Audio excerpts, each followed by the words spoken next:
Oke guys, Karojo wale. Jadi ku ceritanya menyampaikan kulit coklat ke belakang rumah.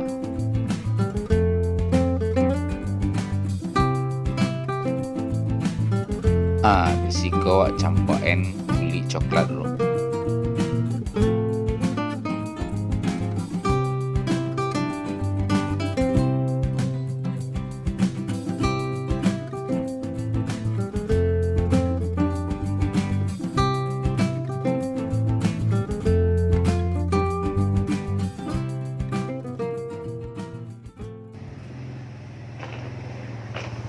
Pak, Kemana?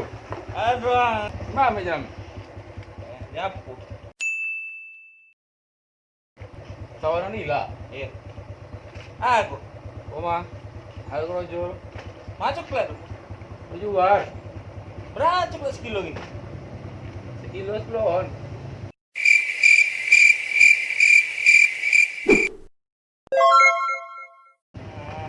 Ya udah nado pinang dan juara itu ah. Eh, Ya.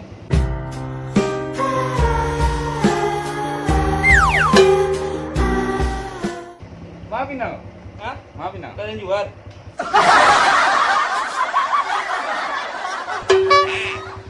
Iya. Apa lagi pakai kobo lu? Matinya lu. Katalah lu. Itu mandi ni, jangan lupa mandi. Yang sana mandi. Abang effort tu. Hah? Effort. Standing mana? Sini lah. Effort mana ya? Sini lah. Lah, lah, lah.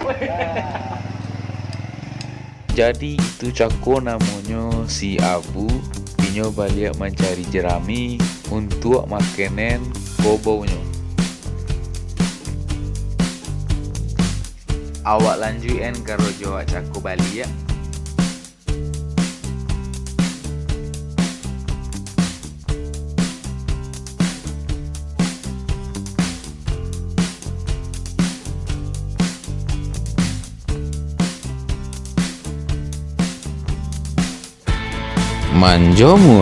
Manjomuren coklat.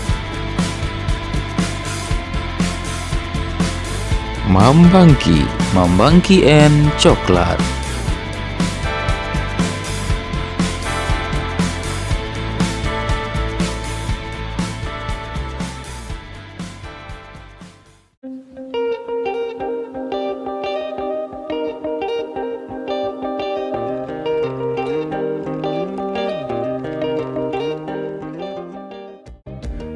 Komanyo toke awak lah tiba.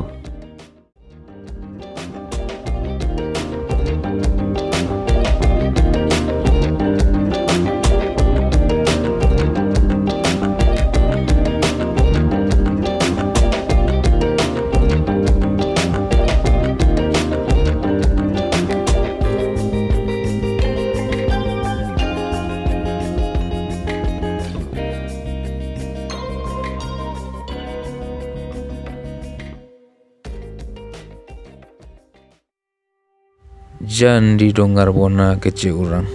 Kakok saya kero Jawa dan pontiang iola piti masuk. Mantap.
baru ah.